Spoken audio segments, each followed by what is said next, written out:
Astaghfirullah. Bismillahirrahmanirrahim. Assalamualaikum warahmatullahi wabarakatuh.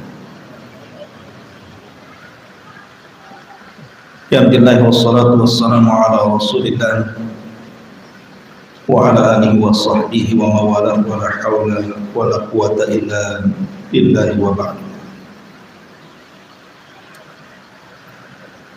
Ma'asyiral muslimin wal muslimat rahimani wa rahimakumullah. Alhamdulillah di malam hari ini walaupun cuaca hujan di luar, insyaallah membawa rahmat Allah azza wa jalla. Salawat dan salam kita hadiahkan kepada Rasul kita Nabi besar Muhammad sallallahu alaihi wa ala alihi wasallam. Kita kembali mengkaji di malam hari ini kitab Syarh Sunnah, dan ada pembahasan tersisa dari ucapan beliau rahimahullah ta'ala. Qala al-mu'allif rahimahullah ta'ala, wal imanu bi anna Aba Bakrin wa Umar rahmatullah alaihima fi hujrati Aisyah radhiyallahu anha ma'a Rasulillah sallallahu alaihi wasallam qad dufina hunalika ma'a fa idza ataita al-qabra fattaslimu alaihi ma ba'da Rasulillah sallallahu alaihi wasallam wajib. Beriman dengan Abu Bakar Siddiq radhiyallahu anhu dan juga Umar bin Al-Khattab radhiyallahu anhu, keduanya dikuburkan di kamar Aisyah radhiyallahu anha bersama Rasulullah sallallahu alaihi wasallam. Maka apabila Anda mendatangi kuburan tersebut, maka ucapkanlah kepada keduanya setelah ucapan salam kepada Rasul, dan hukumnya wajib.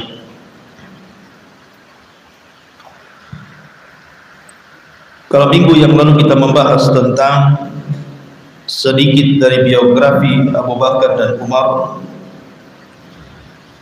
sedikit di sini kita akan membahas pada kalimat hujrati Aisyah radhiyallahu anha, kamar ataupun rumah Aisyah radhiyallahu anha bersama Nabi sallallahu alaihi wasallam.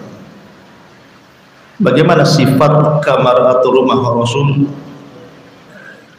Apa saja peristiwa-peristiwa sepanjang perjalanan Rasul di kamar ini?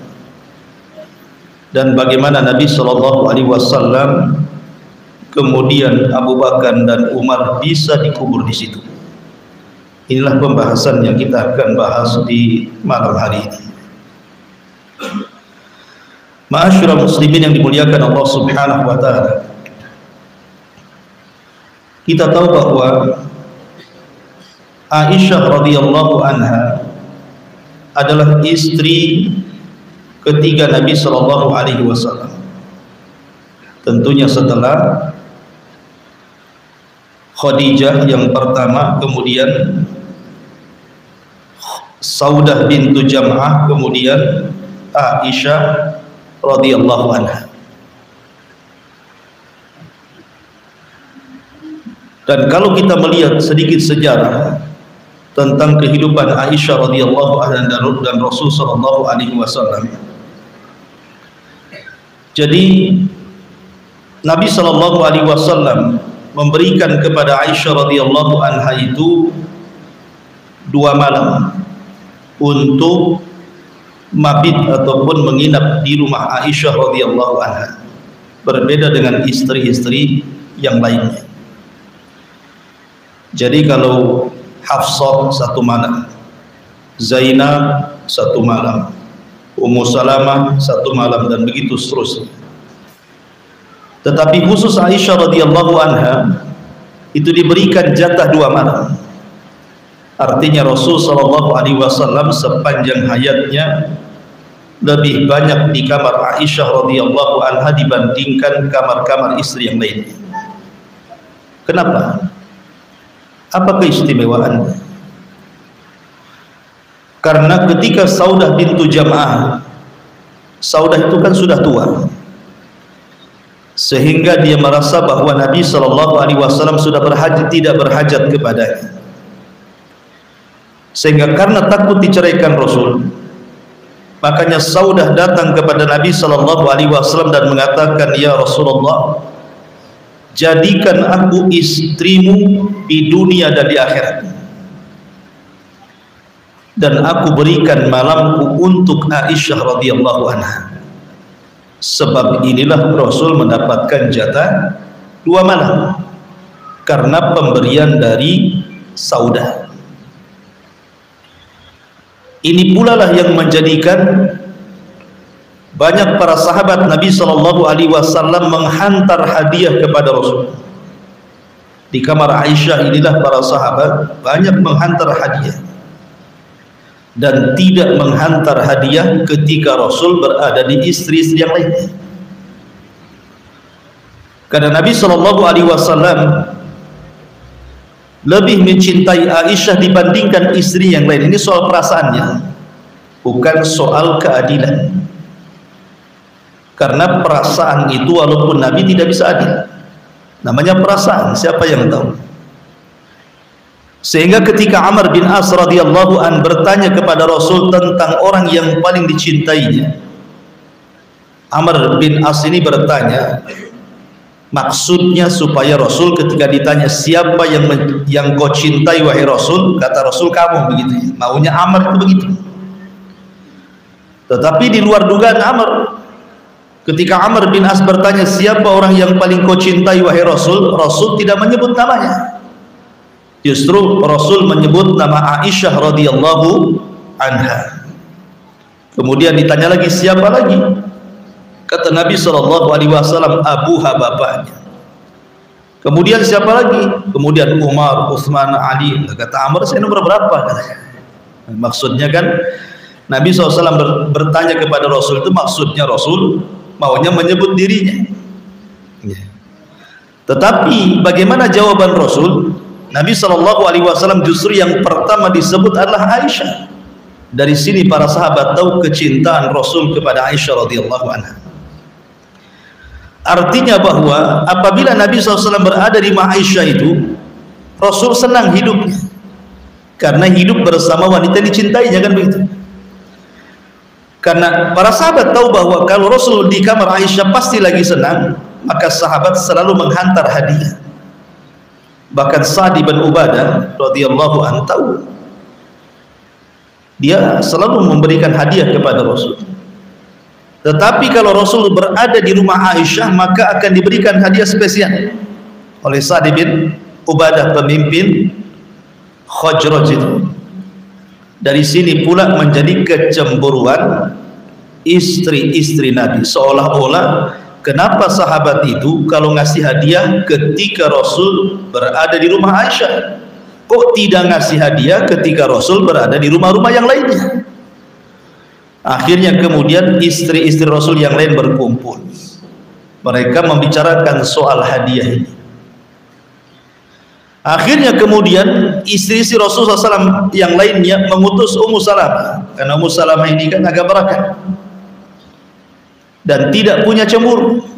Ummu Salamah ini, makanya mereka memilih Ummu Salamah untuk datang kepada Rasul, kemudian mempertanyakan kenapa Rasul SAW tidak memerintahkan para sahabat memberikan hadiah apabila dia berada di istri-istri yang lain selain Aisyah radhiyallahu anha. Datanglah Ummu Salamah kemudian bertanya soal itu, tapi Rasul diam dan tidak menjawab. Kemudian istri-istri yang lainnya kan menunggu tuh apa jawabannya. Maka Ummu Salamah mengatakan, aku sudah bertanya tapi Rasul diam, macam mana? Maka istri yang lain mengatakan, kalau begitu nunggu giliranmu saja. Kalau seandainya Rasul berada di giliran malammu, tentu kau leluasa mempertanyakan hal itu kan. Akhirnya ketika Rasul betul-betul berada di giliran Ummu Salamah radhiyallahu anha, maka Ummu Salamah mengulang pertanyaannya.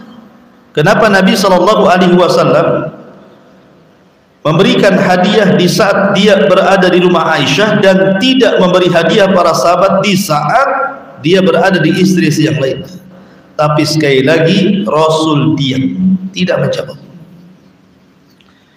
Keesokan harinya istri-istri Rasul bertanya lagi, ya Ummu Salamah, apa keputusan Rasul? Kata Ummu Salamah, aku sudah bertanya. Rasul diam, macam mana? Tak mungkin saya memaksa Rasul untuk menjawab kan. Bagaimana hormatnya istri Rasul kepada Rasul. Coba istri antum ada masalah bertanya sama antum, kalau antum gak jawab marah gak?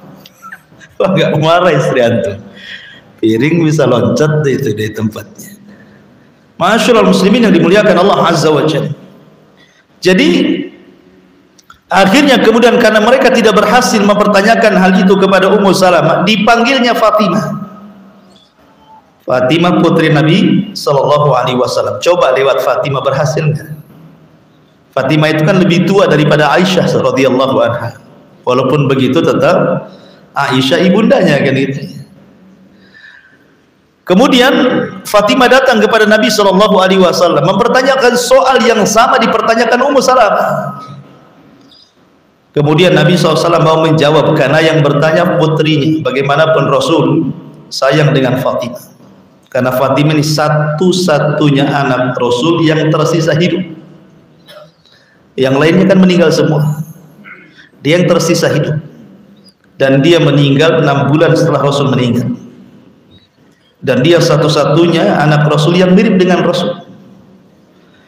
Jadi Nabi SAW mengatakan, ya Fatimah, apakah engkau mencintai ayahmu? Kata Fatimah, tentu Rasul. Engkau ayahmu. Tentu aku sangat mencintai.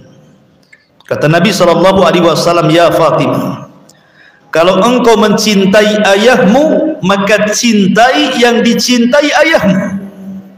Dan ayahmu tidak mencintai kecuali Aisyah radhiyallahu anha. Akhirnya Fatimah menyampaikan kepada istri-istri Rasul yang lainnya, baru terdiam. Kemudian ada jawaban tambahan. Ini yang jadi pembahasan. Karena kenapa aku sangat mencintai Aisyah? Karena di rumah beliau inilah Aisyah radhiyallahu anha Jibril turun, kemudian menurunkan wahyu Allah, dan tidak pernah turun di kamar-kamar istri-istriku yang lainnya. Ini jawaban mentok sampai di sini. Artinya wahyu turun itu kebanyakan di rumah Aisyah. Ini sejarah. Dari rumah Aisyah inilah Jibril turun. Dari rumah Aisyah inilah wahyu turun, kemudian menyebar di tengah-tengah para sahabat Rasul dan menjadi petunjuk Nabi Sallallahu Alaihi Wasallam sepanjang kehidupannya sampai hari ini. Makanya kamar Aisyah radhiyallahu anha kamar yang istimewa. Dan di sini disebut hujrah karena memang Rasul tidak punya rumah. Rasul itu hanya punya kamar.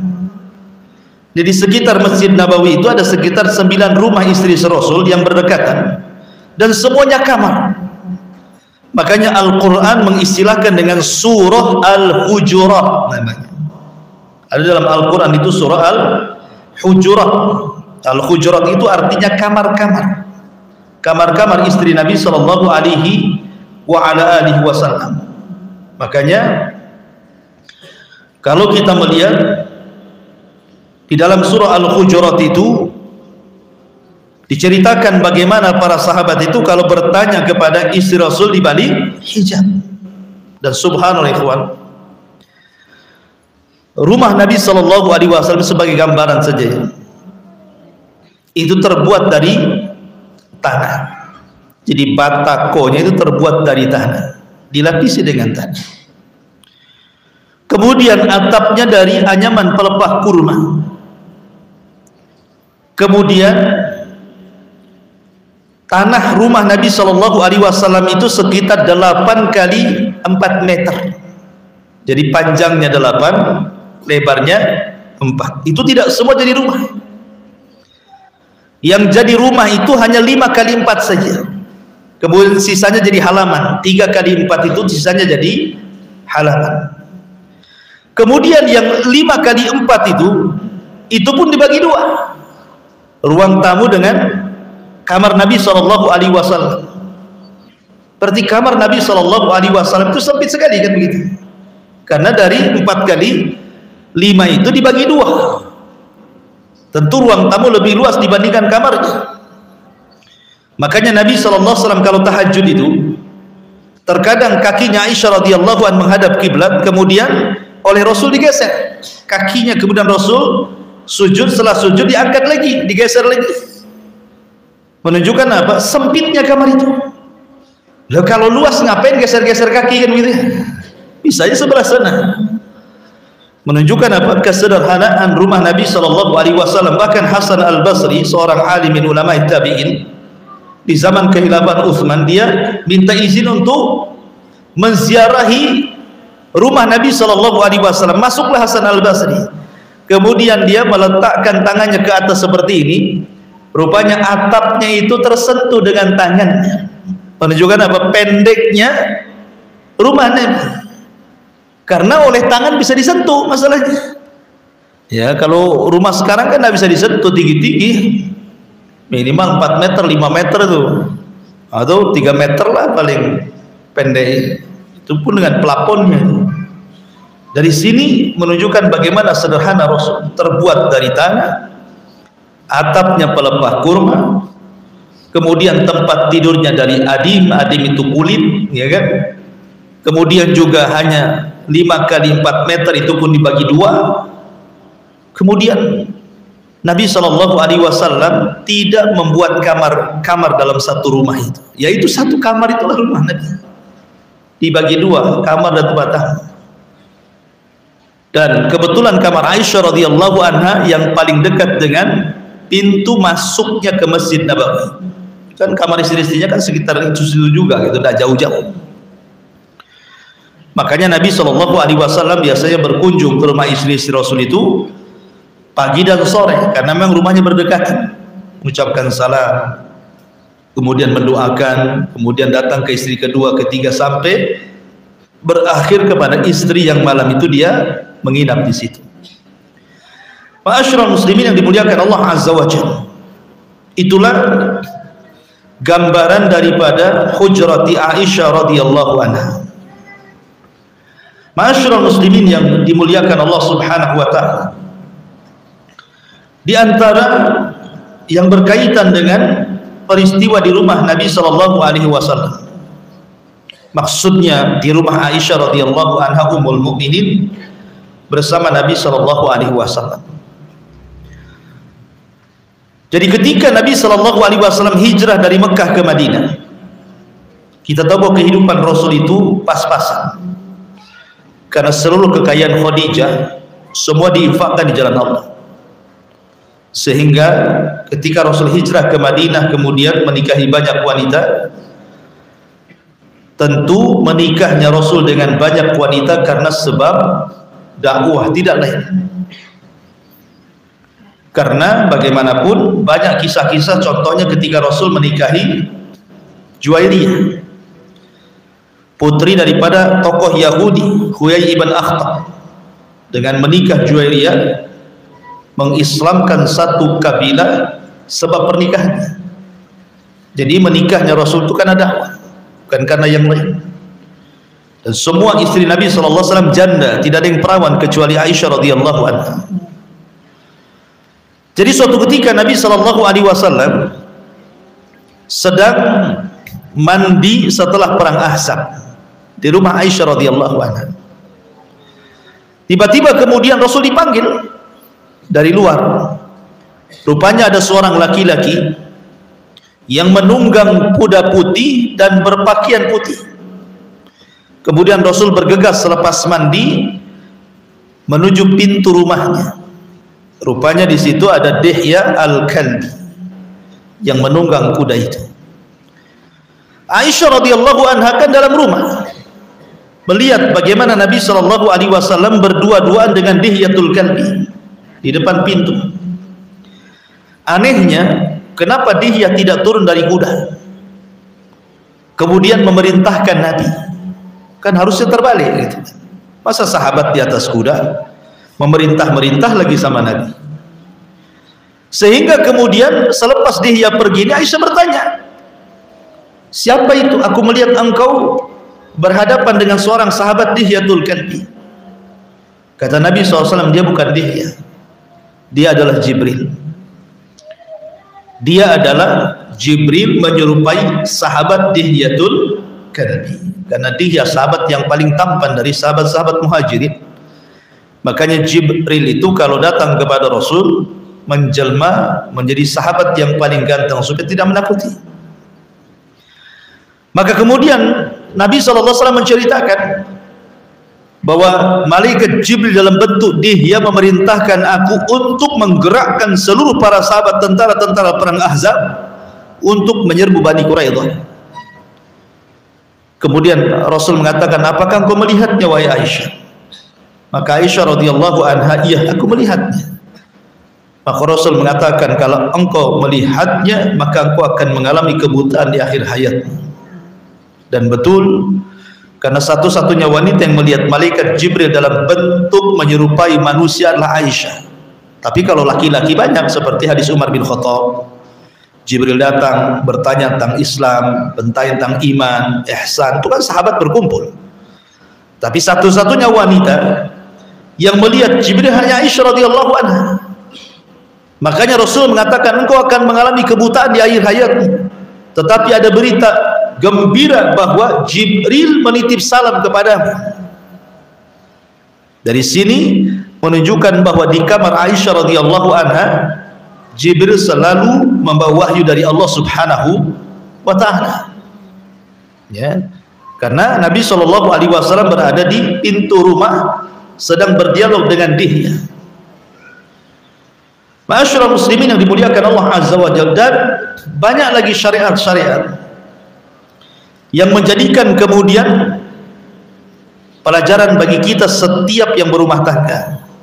Apakah itu bentuk senang ataukah tidak senang? Contoh umpamanya, ketika Nabi Shallallahu Alaihi Wasallam berada di giliran Aisyah radhiyallahu anha, tiba-tiba ada istri beliau yang lainnya mengantarkan makanan. Ada yang mengatakan bahwa yang mengantarkan makanan itu adalah Safiyah bintu Huyai. Jadi ketika itu kan sahabat berkumpul di rumah Aisyah, karena itu memang gilirannya. Tiba-tiba Aisyah radhiyallahu anha cemburu, dihantar makanan oleh Safiyah. Kok berani-beraninya padahal Rasul sedang giliran dia. Dari sini menunjukkan kalau orang berpoligami soal makanan saja bermasalah kan? Jangan pula antum giliran di rumah istri pertama, istri kedua pula ngirim makanan ke istri pertama gitu ya. Karena ini cemburu juga Aisyah radhiyallahu anha. Ini kan giliranku, aku yang masak gitu bahasanya ya. Kok dia pula yang antar makanan ke rumahku? Bayangkan ketika mendapatkan makanan itu, Aisyah langsung memecahkan di hadapan Rasul dan di hadapan para sahabat. Dipecahkan betul-betul. Sak makanan-makanannya tumpah. Seandainya antum di posisi Nabi Shallallahu Alaihi Wasallam, ketika mendapatkan tamu di rumah antum, tiba-tiba istri marah mecahkan piring, kira-kira dipecahkan nggak kepala istri antum? Ya. Jadi, tapi Nabi Shallallahu Alaihi Wasallam mengajarkan bagaimana kesabaran seorang suami. Makanya Nabi Shallallahu Alaihi Wasallam tidak mengarahkan pandangannya kepada Aisyah, tapi Nabi SAW mengatakan, gharat ummukum, ibu kalian sedang cemburu, ibu kalian sedang cemburu. Baru setelah reda, Aisyah sudah kurang marahnya, cemburunya sudah hilang, baru Aisyah radhiyallahu anha merasa salah dan mengatakan, ya Rasul, aku sudah memecahkan piring Safiyah, apa kafarahnya? Kata Rasul, kau kembalikan piringnya baik-baik, kau isi lagi makanannya, kau hantar sama dia gitu. Karena ya harus kembalikan istri orang, piring orang kan gitu, masa dipecahkan. Maka Rasul menyuruh untuk menggantinya. Dan piring di zaman itu bukan mudah. Kayak antum ganti piring senang saja, banyak piring kan itu. Zaman itu piring susah. Ini satu kasus, itu pun terjadi di rumah Aisyah radhiyallahu anha. Kemudian contoh kasus yang lain. Jadi suatu ketika Nabi SAW berada di rumah Aisyah radhiyallahu anha. Sekali lagi saya katakan bahwa selalunya wahyu itu turun di rumah Aisyah. Tiba-tiba tengah malam Nabi SAW bangun.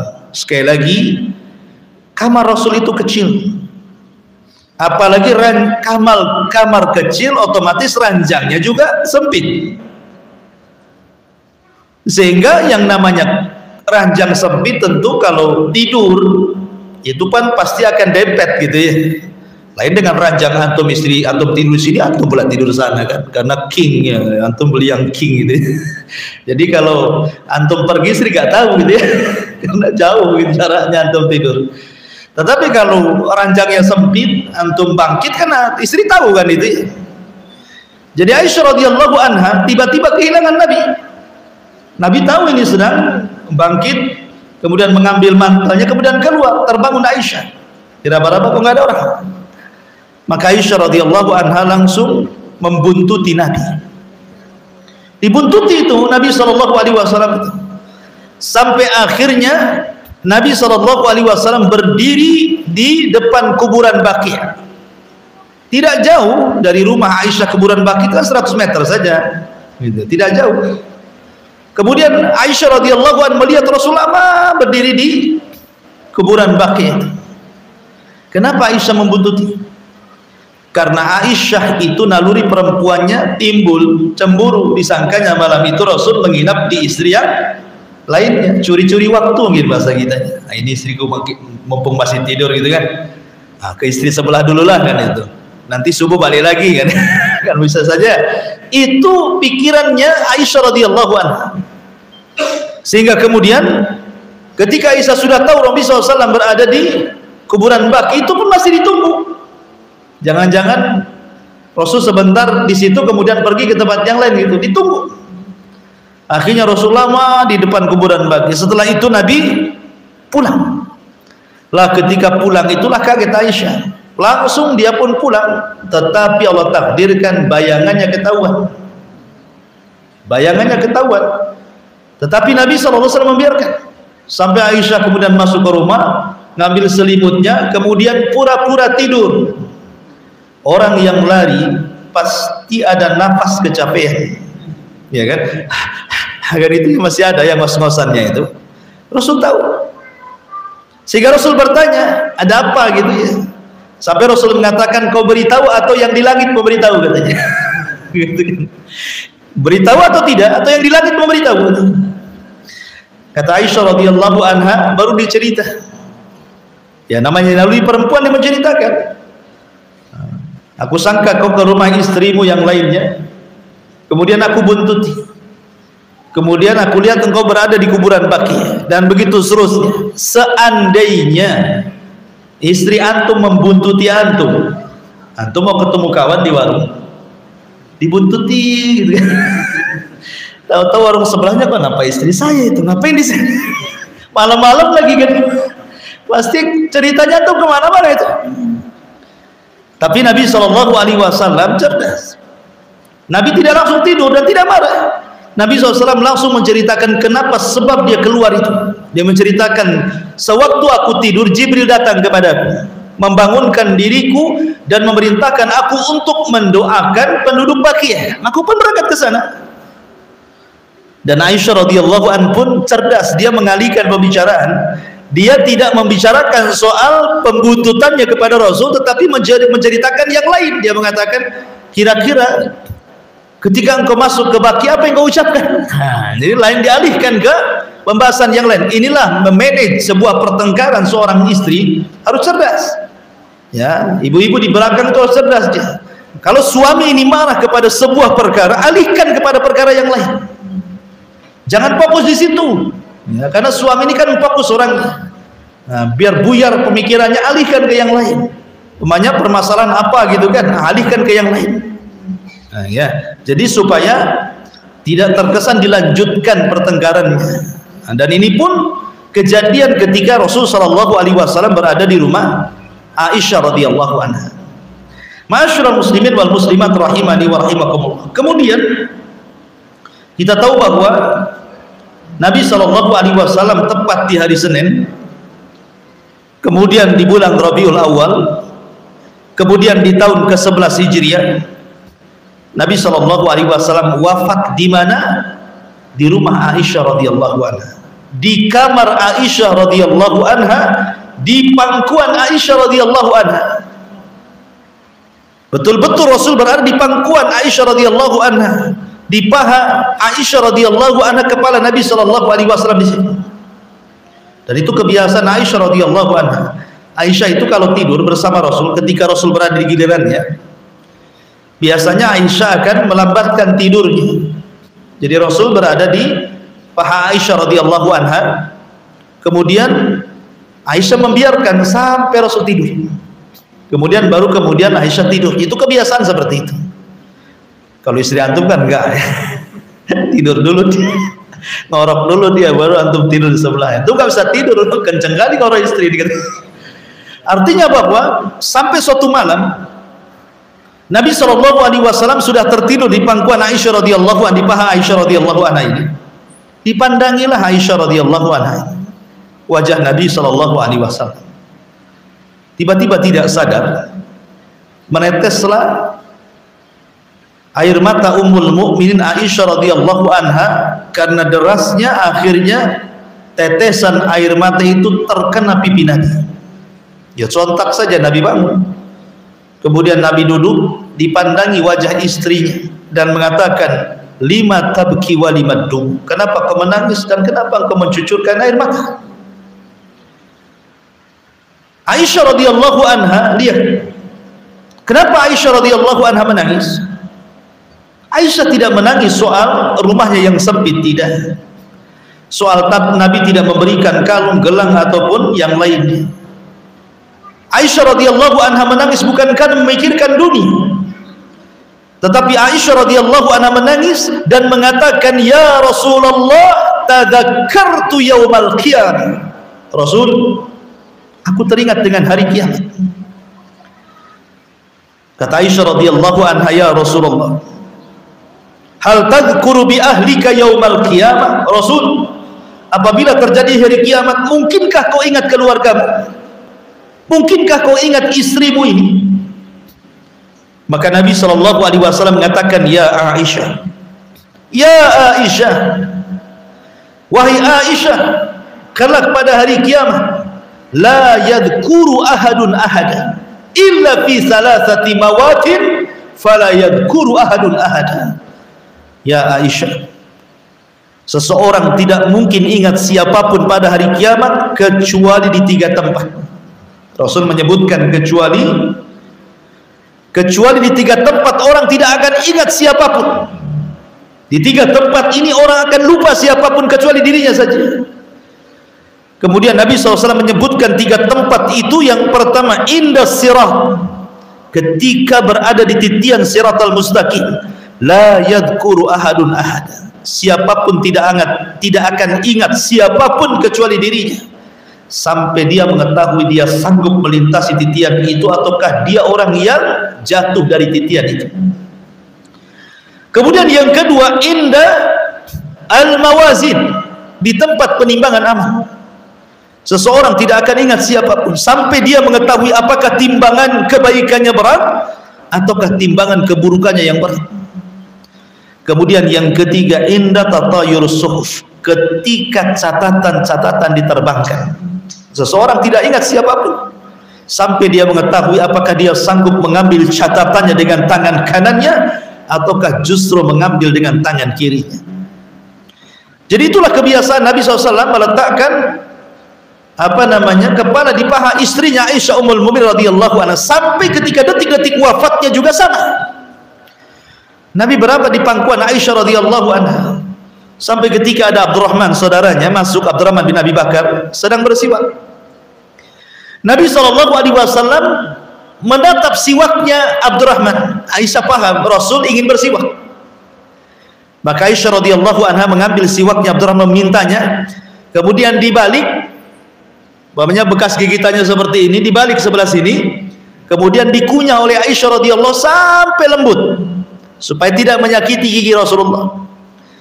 Maka Nabi SAW kemudian bersiwak terakhir kalinya. Kata Aisyah radhiyallahu anha, demi Allah aku tidak pernah Rasul bersiwak seindah itu. Dari sinilah Aisyah berbangga. Karena apa? Karena ludahnya yang terakhir berjumpa dengan ludah Nabi SAW. Karena bekas siwak itu kan ada sisa ludah kan itu. Antum kalau melemaskan siwak gitu ya, melembutkan siwak kan ludahnya ada sisa di situ. Kemudian oleh Rasulullah SAW disiwakkan ke giginya, sehingga bercampurlah ludah Aisyah Ummul Mukminin dengan ludah Rasulullah. Makanya disitulah Aisyah berbangga, itulah ludahku yang terakhir bercampur dengan ludah Nabi Sallallahu Alaihi Wasallam. Kemudian Nabi Sallallahu Alaihi Wasallam pun menghembuskan nyawanya persis di pangkuan Ummul Mukminin radhiyallahu anha. Ketika Nabi Shallallahu Alaihi Wasallam meninggal, Aisyah tidak sanggup bangun. Gimana Rasul berada di pangkuannya? Tetapi dia harus memberitahu para sahabat yang menanti di Masjid Nabawi. Sehingga dengan susah payahnya Aisyah bangkit dengan penuh kesedihannya, kemudian berteriak-teriak dan mengatakan, mata Rasulullah, mata Rasulullah. Nabi sudah meninggal, Nabi sudah meninggal. Semua para sahabat telah kaget-kaget kan itu. Bagaimanapun percaya dan tidak para sahabat ini bahwa Rasul sudah meninggal.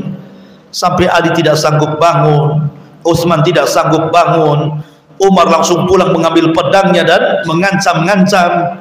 Abu Bakar pun ketika itu entah berada di mana, dia mendapatkan kabar Rasul meninggal, langsung dia mendatangi Masjid Nabawi.